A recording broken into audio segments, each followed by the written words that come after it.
कुकरेती और आप देख रहे हैं महाभारत।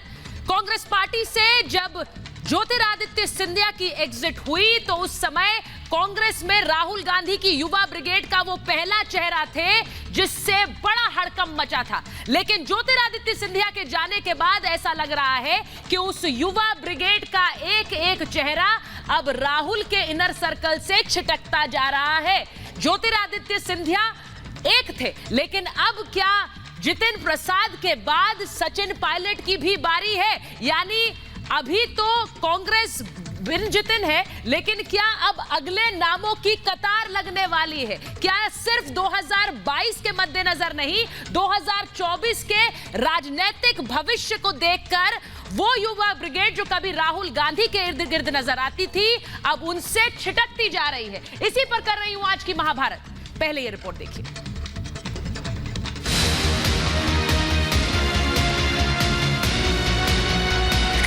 हाथ झटक कर चले गए जितिन।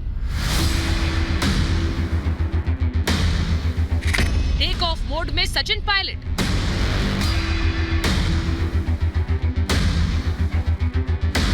ना गुरु रुके ना चेले, राहुल बचेंगे अकेले। 22 का बहाना, सीधे 24 पर निशाना।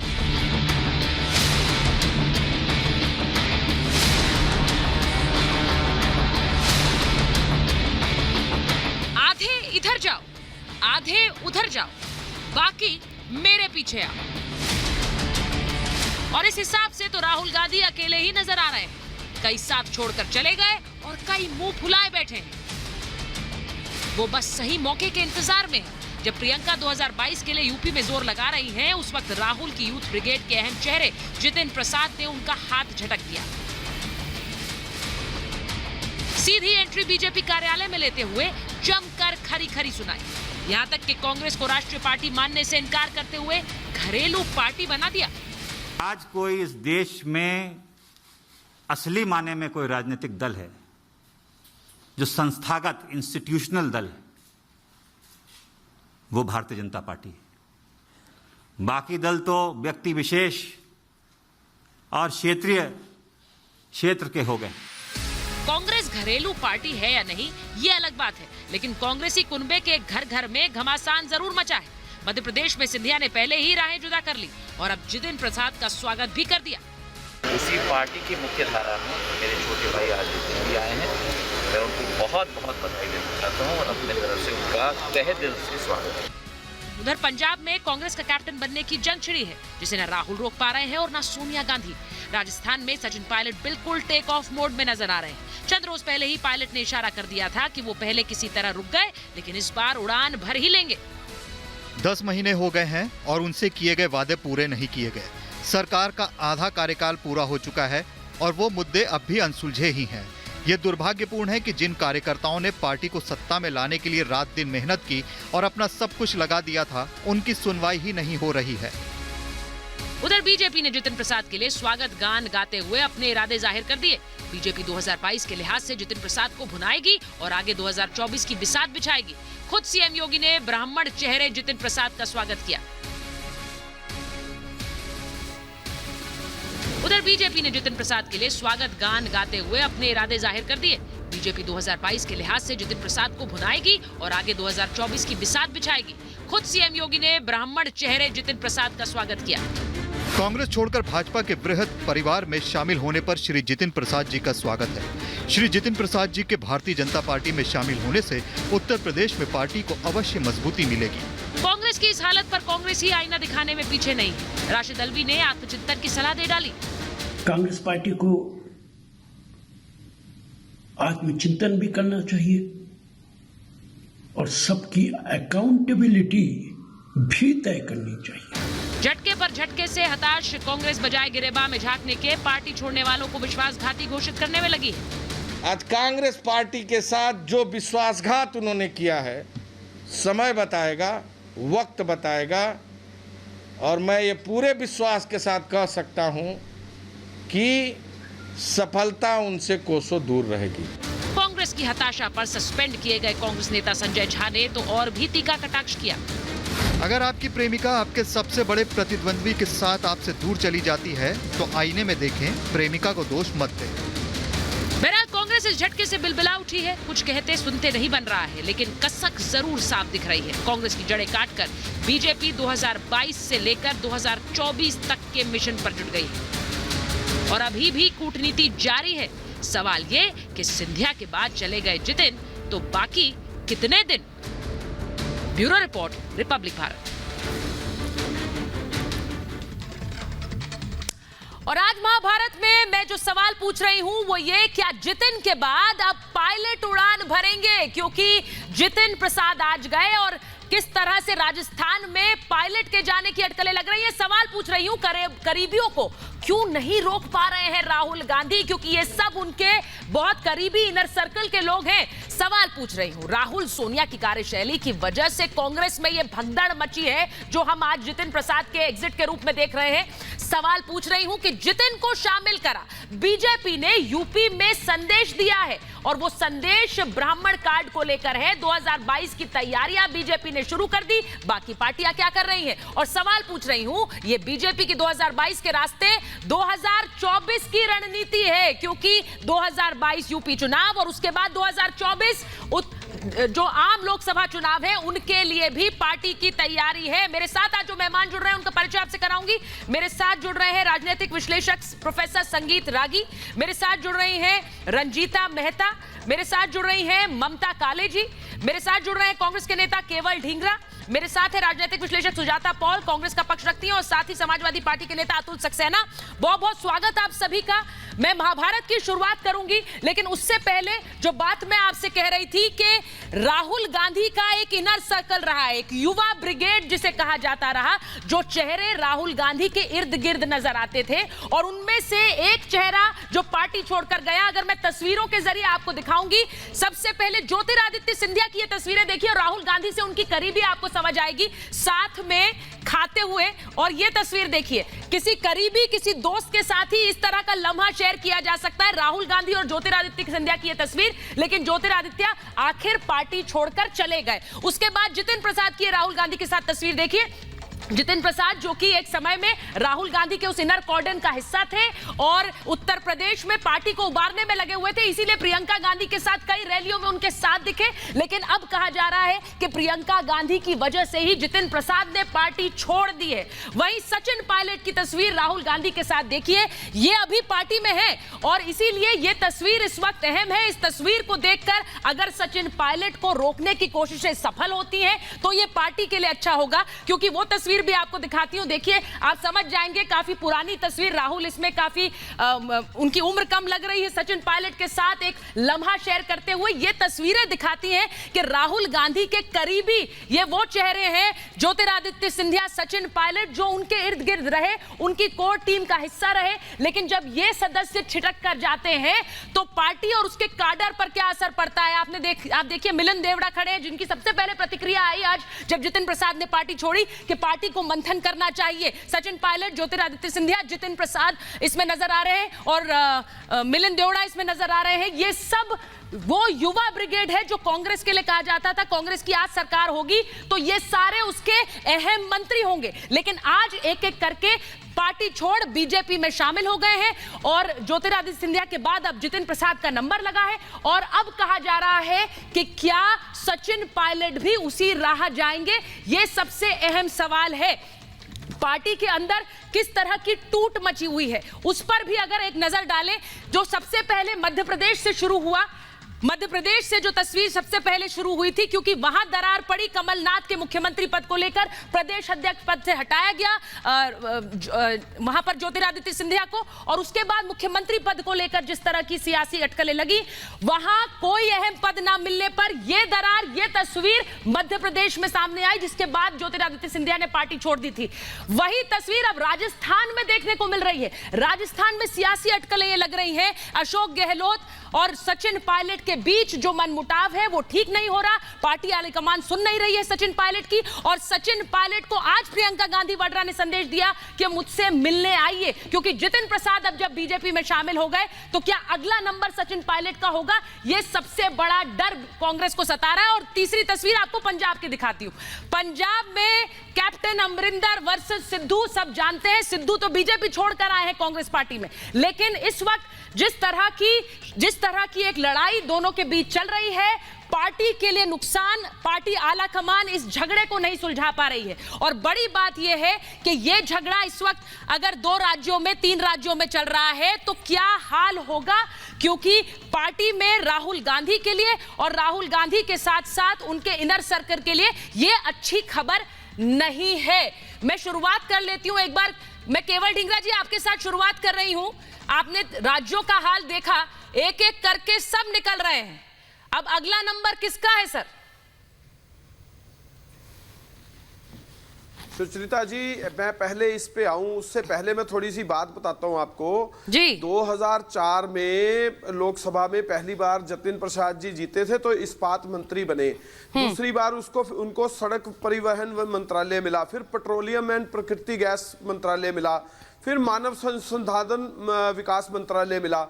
4 बार मंत्रालय जिनको मिला हो और 2 बार जीते हो, और उसके बाद हारे भी कितनी बार, 2014 में हारे, 2017 अब मैं बताती हूँ आपको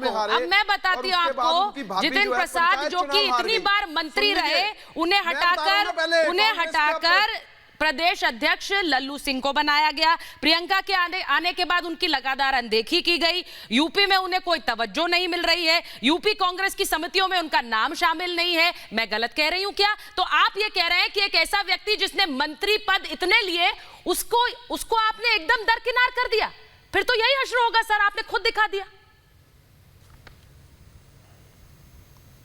केवल जी, यही तो मैं कह रहा हूं, आप पूरी बात सुनिए ना, आपको भी तो क्लैरिटी होगी। आप कांग्रेस की बात रख रही हैं अच्छे से, वो मैं देख रहा हूं, लेकिन मेरे को भी रखने दीजिए, मैं कांग्रेस का प्रवक्ता हूं ना। तो आप सुनिए मेरी बात। 2014, 2017, 2019 में वो हारे चुनाव, और हाल ही में पंचायत यूपी के जो चुनाव थे, उनकी भाभी जो है ना वो भी हार गई पंचायत चुनाव में। आप ये देखिए किस तरह से सर अमेठी से कौन चुनाव हारा था, ये लग रहा था कि सर चुनाव हारना अगर क्राइटेरिया है तो फिर बहुत सी चीजें होनी चाहिए, फिर तो बहुत सी चीजें होनी चाहिए सर। अगर चुनाव हारना क्राइटेरिया हो गया तो फिर तो अमेठी का चुनाव भी हमें याद है। क्या बात कर रहे हैं सर आप? केवल ढींगरा जी बताइए। सुचिता जी, आप मेरी बात पूरी होने नहीं देते। नहीं सर, आप पूरी करिए बात, उसके बाद मैं जाऊंगी प्रोफेसर आगे के पास। बोलिए। हाँ सुनिए, उन्होंने ये कहा आज के वक्तव्य में कि मेरे को 8-10 सालों से मैंने महसूस किया कि मैं लोगों के हितों की रक्षा नहीं कर पा रहा। जिस समय वो मंत्री थे तब लोगों के हितों की रक्षा पूरी कर पा रहे थे, 8-10 सालों से वो नहीं कर पा रहे थे, 2014 से लेके और 2021 तक, ठीक है ना जी। वो खुद उन्होंने कहा अपने वक्तव्य में। और मैं आपको ये कहना चाहता हूं कि जिस समय मुझे एक बात बताइए, बीजेपी के या दूसरे नेता छोड़ते जा रहे हैं जैसे, तो एक सुन तो लीजिए ना, पूरी बात होनी। हाँ, बोलिए सर। इस तरह से बीजेपी के नेता छोड़ते हैं तो इस तरह की डिबेट भी होनी चाहिए। बिल्कुल सर, बीजेपी के नेता भी आपको बताना चाह रहा हूं, पश्चिम बंगाल में कितने नेता छोड़ के जा रहे हैं, और अभी तो चुनाव हुआ ही है। नहीं केवल जी बिल्कुल जरूरी है, बिल्कुल जरूरी। मेरे पास तो रंजीता जी है, वो भी कांग्रेस, वो भी किस तरह से एक पार्टी से छिटक कर दूसरी तरफ गई हैं। मैं आपकी बात समझ रही हूं, डिबेट दोनों तरफ होनी चाहिए, लेकिन सबसे बड़ी बात यह है, मैंने तस्वीरें इसलिए दिखाई, प्रोफेसर संगीत रागी, मैंने तस्वीरें इसलिए दिखाई थी शुरुआत में ही कि ये एक इनर सर्कल का हिस्सा थे, और इसीलिए इनका छिटक के जाना अहम है। क्योंकि ज्योतिरादित्य सिंधिया, अगर हमें आज भी याद है संसद में वो आंख वाला इशारा राहुल गांधी ने किसे किया था, जिस पर इतनी सुर्खियां बटोरी गई थी, वो ज्योतिरादित्य सिंधिया थे। वो एक करीबी दिखाता है, ये लोग छोड़कर जा रहे हैं तो सोचना चाहिए कि नहीं? प्रोफेसर आगे देखिए, जितिन प्रसाद के कांग्रेस पार्टी छोड़ने के जो तुरंत जो साफ चीजें देखते, 2 निष्कर्ष साफ निकाले जा सकते हैं। पहली बात कि उत्तर प्रदेश की राजनीति में प्रियंका गांधी खेमा और राहुल गांधी खेमे के बीच में एक जबरदस्त टक्कर चल रही है, वर्चस्व की लड़ाई चल रही है। दोनों खेमा एक दूसरे के प्रति आरोप प्रत्यारोप में संलग्न है। दूसरी बात, कांग्रेस के जो राहुल गांधी के नजदीक आसपास के जो लोग थे, उनको ये बहुत अब साफ दिख रहा है कि राहुल गांधी में कोई भविष्य कांग्रेस का दिख नहीं रहा है। देखिए, तीसरी बात मैं एक साथ में यहाँ कहना चाहता हूँ कि महाभारत और रामायण दो ऐसे हमारे संदर्भ हैं जिससे हमको सीखने की आवश्यकता है। उधर दुर्योधन और एक तरफ रावण, दोनों ने अपने सारे कुल का नाश इसलिए क्यों किया क्योंकि वे सारे अपनी परिवार और अपनी व्यक्तिगत महत्वाकांक्षा के साथ काम कर रहे थे। राहुल गांधी जब पार्टी व्यक्ति विशेष से हो जाए और पार्टी जब पारिवारिक पार्टी बन जाए, तो जब परिवार के लिए ही पूरा संगठन और पूरा आपका रिसोर्स लगने की बात हो जाए और परिवार को डिलीवर करने की स्थिति में नहीं हो जाए, तो यही स्थिति होती है कि आपके एक एक सलाहकार, आपके एक एक व्यक्ति जो आपके साथ खड़े हैं वो छोड़ करके चले जाएंगे। मुझे लगता है कि राहुल गांधी के जब से सबसे करीबी व्यक्तियों में से मिलिंद देवड़ा, जितिन प्रसाद, सचिन पायलट, ये सब सारे उनके सबसे नजदीक लोग थे। आज के दिन में मिलिंद देवड़ा किस दिन कांग्रेस पार्टी छोड़ करके जाएंगे ये कहना मुश्किल है।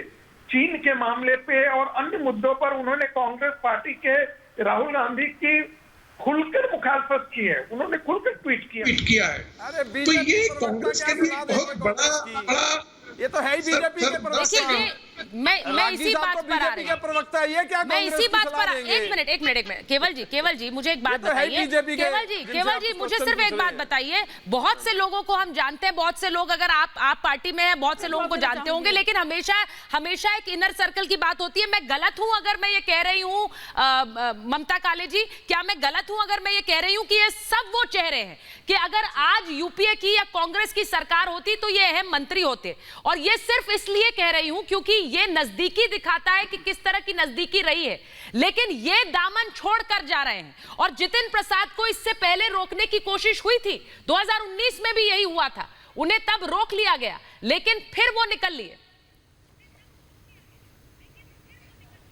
जी धन्यवाद सुचरिता जी। सबसे पहली बात यह है, जो कांग्रेस के मेरे भाई बोल रहे हैं उनके लिए एक कहावत कि थोथा चना बाजे घना।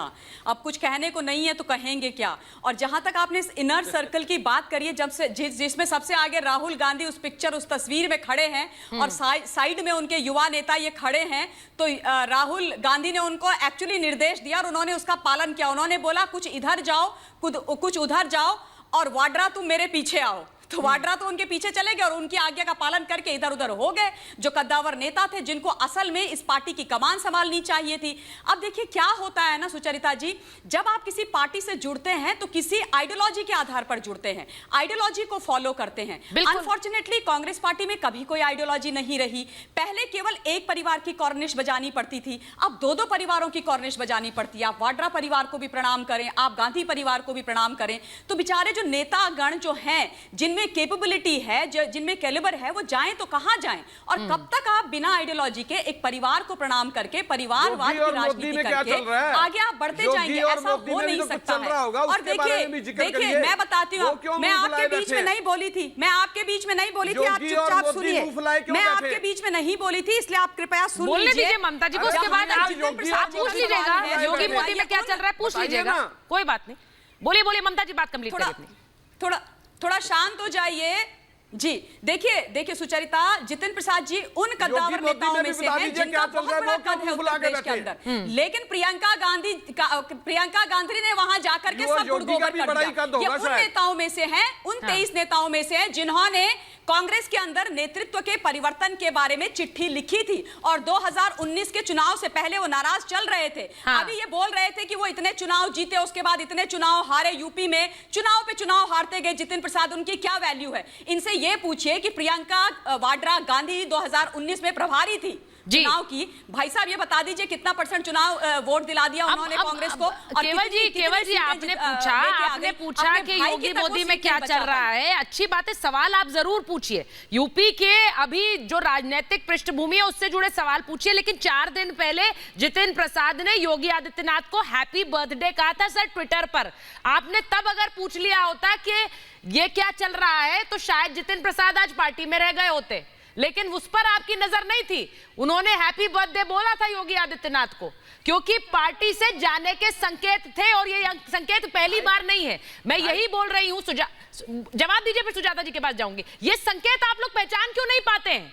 राहुल गांधी के करीबी उन्हें छोड़ कर जाते हैं और आप रोक नहीं पाते है। वो कौन? राधा मोहन सिंह जी। सुनिए 250 एमएलए की जो चिट्ठी है, राधा मोहन सिंह, आनंदीबेन पटेल राज्यपाल जो हैं, उनको क्या देने गए थे वहां पे? आप बताइए ना, इनको ये भी तो बताना चाहिए कि वो 250 एमएलए की जो चिट्ठी है वो 250 की है या 200 की है या 300 की है? कितने एमएलए की चिट्ठी जो है वो राधा मोहन सिंह गवर्नर मैडम को देके आए? दिक्कत यही है योगी और मोदी के अंदर केवल जी, मुझे लगता है दिक्कत यही सुजाता जी, दिक्कत ये है कि अपने पास कितने हैं वो नंबर नहीं लिखते हैं, दूसरे के पास कितने नंबर जा रहे हैं और उसमें कितना खेल है वो देखने में लगे हुए हैं। अगर आज नंबर आप अपने लीडर्स का बना लेते कि कितने आपके साथ हैं और उन पर नजर रखते तो शायद आज एक एक करके नहीं जा रहे होते। सुजाता जी, आप कैसी बात कर रहे हैं? ये तो वही हो रहा है जो सब कोई चाहते हैं कि राहुल गांधी के आसपास ऐसे लोग बैठे हुए हैं जो आगे नहीं बढ़ने दे रहे हैं। तो जाने दीजिए ना, भारतीय जनता पार्टी को क्यों चिंता हो रही है? वहां पे आदित्यनाथ जी और मोदी जी के जो खेमे हैं ना, वो हम देख रहे हैं। और ये आप देख लीजिए कि अभी कह रहा था कोई कि 2014, 17, 19 का चुनाव हार गए, जो वेस्ट बंगाल की कमान उनको दी गई, मगर वहां भी वो कुछ कारनामा नहीं कर पाए। इसका मतलब है कि अपनी विफलताओं को छुपाने के लिए वो जा रहे हैं। उन्हें भरपूर मौका मिला था काम करने का, वो काम उन्होंने तब किया जब कांग्रेस पार्टी की सरकार थी। अब जब भारतीय जनता पार्टी की सरकार आई है, ये लोकतंत्र है, तो रोने की क्या बात है? अब भाग के आप गए हैं। सुनिए मेरी एक बहुत जरूरी बात है, ब्राह्मण अपीसमेंट, आप तो ब्राह्मण खुद ही कौन से झंडे गाड़ दिए यूपी में जाकर के, भाई आप मुझे बचा दी। एक सेकंड ममता जी, एक मिनट सुजाता जी को बात कंप्लीट करने दीजिए, फिर बोलिएगा। एक बार वो बात कंप्लीट कर लें। हाँ बोलिए सुजाता जी, बोलिए। तो देखिए कि ब्राह्मण अपीजमेंट ये हो रहा है। हमने देखा कि पांडे जी गए हैं इलेक्शन कमिश्नर बनके, किस प्रकार से अरविंद शर्मा जी को लाया गया है, क्योंकि ठाकुरवाद जो चल रहा है उससे ब्राह्मण बहुत नाराज हैं। अगर मुजफ्फरनगर में आज आप देखेंगे तो संजीव बालियान के खिलाफ उन्हीं के भाई खड़े हो गए हैं पंचायत चुनाव में। तो आप देखिए कि किस प्रकार से भारतीय जनता पार्टी की ये जो राजनीति है चुनाव के पहले शुरू हो जाती है। परिवारवाद की बात करने वाले जो भाजपाई हैं वो अपने अंदर सुजाता जी मुझे बड़ा अच्छा लग रहा है कि उत्तर प्रदेश की राजनीति में किस तरह ब्राह्मणवाद को लेकर जो आप रीड कर पा रही हैं, नुकसान नहीं हो वो रीड कर पा रही है। लेकिन मैम फिर तो आपको और ज्यादा जितिन प्रसाद को रोकना चाहिए था। वो ब्राह्मण चेहरा है कांग्रेस पार्टी के, लेकिन इतना कुछ आप समझ पा रहे हैं लेकिन उनको जाने दे रहे हैं, हाथ से निकल जाने दे रहे हैं। बहुत बड़ी बात है कि जितेंद्र प्रसाद उनके पिताजी बहुत बड़े नेता थे, मगर जितेंद्र प्रसाद उन्हीं के दम पर आज तक नेता बने हुए हैं, मगर कांग्रेस पार्टी से जाने पे उनका कोई। देखिए मैं एक चीज बता रही हूँ, मैं एक चीज सिर्फ कह रही हूँ, मैं रंजिता जी आपके पास आऊंगी उससे पहले एक चीज बता दूं कि जितिन प्रसाद आज गए हैं, लेकिन पिछले कई दिनों से राजस्थान में सचिन पायलट की नाराजगी की खबरें आ रही हैं। आज जब जितिन प्रसाद की पार्टी से एग्जिट हो गई, बीजेपी का दामन उन्होंने थाम लिया, तब जाकर आज प्रियंका गांधी वाड्रा ने संदेश भेजा सचिन पायलट को कि वो उनसे आकर मिले। ये मुलाकात वो दिल्ली में चाह रही है कि सचिन पायलट आए और उनसे मिले। ये संदेश आज भेजा गया, यानी जितिन प्रसाद की एग्जिट का इंतजार कर रहे थे क्या? क्योंकि एक और धक्का लग सकता है, इस बात का एहसास हो गया। सचिन पायलट पार्टी में नाराज क्यों है? क्योंकि पार्टी को खराब हालत से उबारा लेकिन उन्हें कोई श्रेय नहीं मिला है। राजस्थान में जब सरकार बनी, जगह जगह जाकर कैंपेन कर रहे थे सचिन पायलट, अध्यक्षता में जिताया लेकिन सीएम नहीं बनाया, ये उनकी सबसे बड़ी नाराजगी रही। लेकिन उससे भी उन्होंने कॉम्प्रोमाइज किया, लेकिन इसके बाद भी पायलट की अगुवाई में चुनाव जीता, सीएम गहलोत बने, लेकिन गहलोत के सीएम बनने के बाद भी उन्हें पार्टी अध्यक्ष नहीं बनाया गया। यह नाराजगी की बड़ी वजह रही है। पायलट की शक्तियां लगातार कम होती गई। उन्होंने इसके बारे में पिछली बार जब बात कही थी, आप जानते हैं कैसे वो कैंप कर रहे थे अपने सहयोगी विधायकों के साथ, उस समय उन्हें मनाया गया। राहुल, सोनिया, उन्हें उनकी बात नहीं सुनी। ये वो कहते हैं आला कमान मेरी बात नहीं सुन रही है, ये उस वक्त भी उन्होंने कहा था, उस वक्त उन्हें मना लिया गया था। लेकिन अब वो कह रहे हैं कि 10 महीने बीत गए लेकिन अभी तक जो मेरे साथ लोग हैं, मेरे विधायक हैं, उनकी बातें अनसुनी रह जा रही। प्रदेश अध्यक्ष और डिप्टी सीएम पद से उन्हें हटाया गया। सोचिए, डिप्टी सीएम थे सचिन पायलट, लेकिन उन्हें उस पद से हटा दिया गया, लेकिन उसके बाद भी उनकी बातें नहीं सुनी गई।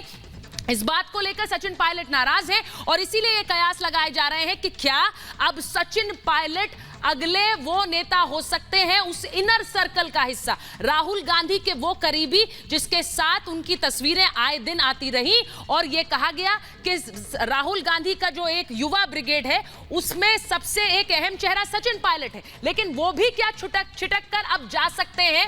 उन्हें रोकने के लिए क्या प्लान है केवल ढींगरा जी? देखिए, कांग्रेस बहुत बड़ी पार्टी है। नहीं दे रहे, बार बार आप केवल ढींगरा जी से बात कर रहे हैं। मुझे केवल ढींगरा जी को काउंटर करने का मौका दे। आप चिंता ना करें, आप इसकी चिंता ना करें। आपको एक चीज बता रहा हूं मैं कि कांग्रेस पार्टी में बहुत चिंता मुझे क्यों होगी? चिंता आपको होनी चाहिए, मुझे हैरानी है आप लोग चिंता नहीं कर रहे। आपको ये बताना चाह रहा हूँ, आ रही हूँ रंजीता जी, आ रही हूँ, सुन लीजिए ना मेरी बात, सुन लीजिए रंजीता जी, आ रही हूँ, एक एक करके आऊंगी। एक मिनट रुक जाइए, समुद्र है। बोलिए। हाँ केवल जी, आपको कोई चिंता नहीं है, मुझे तो बहुत चिंता हो रही है। आप कह रहे हैं मुझे चिंता है, आपको कोई चिंता नहीं। हाँ आप सुनिए ना, मैं तभी तो चिंता दूर करता हूं, मैं चिंता में दूर करता हूं। कांग्रेस पार्टी एक समुद्र है। हाँ। इसके अंदर नेता आते हैं, जाते हैं, चलते रहते हैं। मैं आपको बता रहा हूं कि वो 4 बार मंत्री रहे और 2, 4 बार, 3 बार चुनाव हारे, और उसके बाद अगर उनको ये लगता है कि हमारे पार्टी के अंदर मैं काम नहीं कर पा रहा हूँ, सुनिए ना, सुनिए, अगर उनको काम करना अच्छा नहीं लग रहा तो वो जा सकते हैं, कौन रोक रहा है? डेमोक्रेटिक पार्टी है कांग्रेस पार्टी। ये रंजीता मेहता भी जो है, ये भी कांग्रेस में मेरे साथ रही है। करना चाह रहे थे, काम आप दे कौन सा रहे थे उन्हें? शिकायत तो यही है रंजीता जी। अच्छा लगा बीजेपी में जाके, मुझे पता लग जाएगा रंजीता जी से चुनाव लड़ेगी और कांग्रेस पार्टी इनको, बीजेपी इनको टिकट देगी। अच्छा, मैं तो इनको कांग्रेस करूंगा अगर बीजेपी ने राजनीति में लोग आते हैं कि बीजेपी राजनीति में लोग आते हैं तो पार्टियां इनको आगे बढ़ाने का काम करेगी। एक सेकंड केवल जी, आप भी राजनेता हैं। आप राजनेता जब बनते हैं तो आपकी भी कोई व्यक्तिगत महत्वाकांक्षाएं होती होंगी, और जिस कद के नेता ये हैं, ये कोई कार्यकर्ता कद के तो नेता है नहीं रंजीता जी।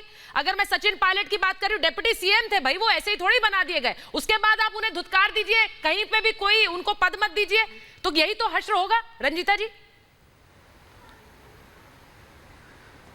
सुजाता, जिस तरीके से इन्होंने जतिन प्रसाद के छोड़ने पर जो लैंग्वेज यूज की कि कूड़ा है, मैं इनको बताना चाहती हूं कि कूड़े को भी अगर सही तरीके से इस्तेमाल किया जाए तो एक सिंहासन जलाने के लिए काफी है।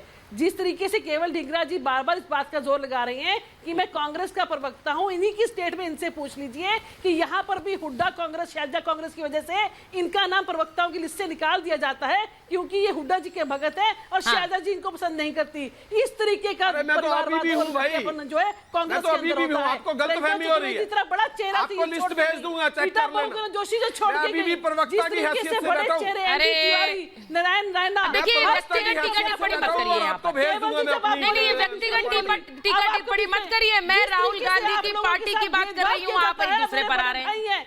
पर आपको भेज दूंगा। जिस तरीके से पार्टी भेदभाव करती है, भाई पार्टी बड़ी है ना इंडिविजुअल से, तो पार्टी की बात करते हैं। दुख है कि इनको भारतीय कांग्रेस से ये चली गई, और मैं चाहता हूँ मैं चाहता हूं कि इनको टिकट दे दे बीजेपी और इनको चुनाव लड़वाए। आपको बड़ा भाई मानती हूँ, आपके साथ भी पार्टी जो कर रही है वो जग जाहिर है। जिस तरीके से हरियाणा कांग्रेस से आपको दरकिनार किया जाता है, आपको मैं तो खुश हूँ, पहुंचा जाता। मैं तो पार्टी से खुश हूँ। आपको क्या तकलीफ है? मेरी पूरी सिंपैथी आपके साथ मेरी। जिस तरीके से आपको पार्टी, आप पार्टी की नहीं, बहुत खुश हूँ अपनी पार्टी से। मेरी आइडियोलॉजी कांग्रेस है, कांग्रेस रहेगी। आज शारदा जी से पूछ लीजिए क्या आपको मेरी आइडियोलॉजी कांग्रेस है। क्या राजनीतिक महत्वाकांक्षा होना गलत बात है क्या केवल जी? अगर कोई नेता काम करता है और वो राजनीतिक महत्वाकांक्षा रखता है तो वो गलत हो गया क्या?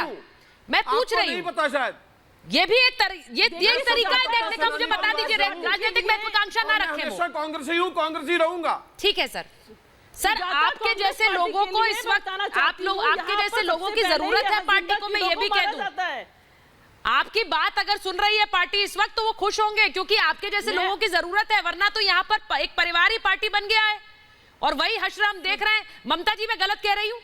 एक परिवार ही पार्टी बन गया है। जब पार्टी परिवार होनी चाहिए, जो तस्वीरें मैंने दिखाई थी जिसमें मिलिंद देवरा खड़े थे, जितिन प्रसाद खड़े थे, राहुल गांधी के साथ सचिन पायलट और ज्योतिरादित्य सिंधिया खड़े थे, वो परिवार था इस कांग्रेस पार्टी के। लेकिन अब वो परिवार नहीं रहा।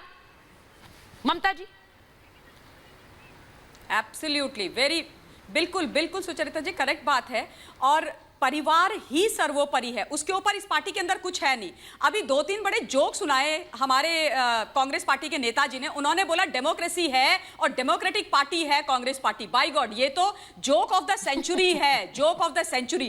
डेमोक्रेसी कांग्रेस पार्टी में, उस कांग्रेस पार्टी में जहां पर आदरणीय मनमोहन सिंह जी जब प्रधानमंत्री हुआ करते थे तो सोनिया जी उनको कतार पर लगा करके रखती थी, उनको अपनी इच्छा से ना उठने देती थी ना बैठने देती थी। वो डेमोक्रेसी होती है? क्या ये डेमोक्रेसी होती है कि सचिन पायलट जैसा कद्दावर नेता आपके पास है, आप उनको राष्ट्रीय अध्यक्ष ना बनाएं? अभी सचिन भी जाएंगे, मिलिंद भी जाएंगे। अब दूसरी जरूरी बात ये कह रहे हैं, अब ये कह रहे हैं थोड़ा शांति। अब ये चीज और इन्होंने बात करी कि नहीं, हम जो है हर एक को आगे बढ़ाते हैं। नेशनल टीवी पे आके किसी के ऊपर कोई भी आरोप लगा देंगे।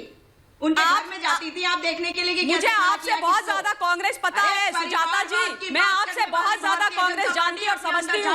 समझ गए आप?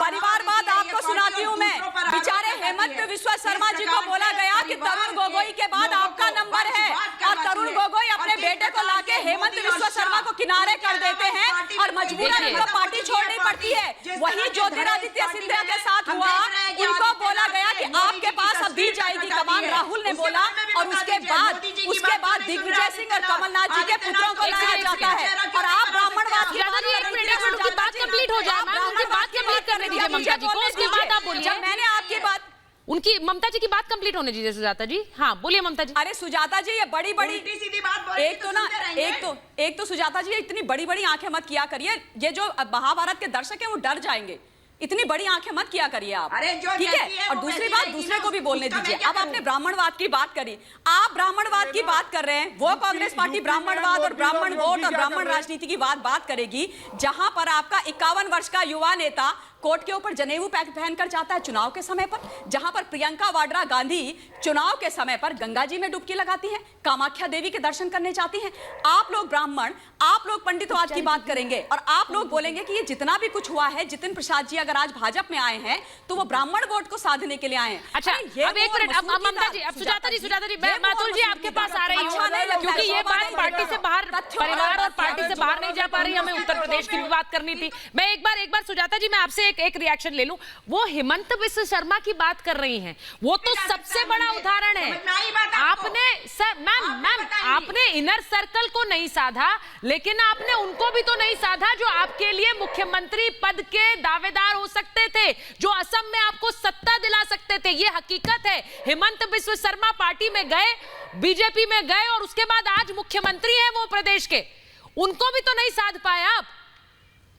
बिल्कुल सुजाता जी, देखिए, जहां तक पॉलिटिक्स की बात है उसमें लोगों को अधिकार है कि वो कहां जाए, लेकिन मैम अधिकार नहीं, जब से सत्ता में आई मैम अधिकार नहीं, उपेक्षा हुई तब गए वो भारतीय जनता मैम अधिकार की बात नहीं है, आपको याद है ना के समय की थी ये, आपको याद है वो, आपको मैं बिल्कुल आपको वो पूरा वाक्य याद है, कुत्ते वाला वाक्य याद है। मैं आपसे इसलिए कह रही हूं क्योंकि एक नेता की, जो कि जमीन से जुड़ा था, जो ग्राउंड से जुड़ा हुआ व्यक्ति था, उसकी उपेक्षा हुई और उसके बाद उसने तय किया कि इस पार्टी में नहीं रहना है। उसके बाद बीजेपी में गए, एक पूरी सरकार बनी, वो काम करते रहे और उसके बाद फिर से सत्ता में आए, मुख्यमंत्री बने।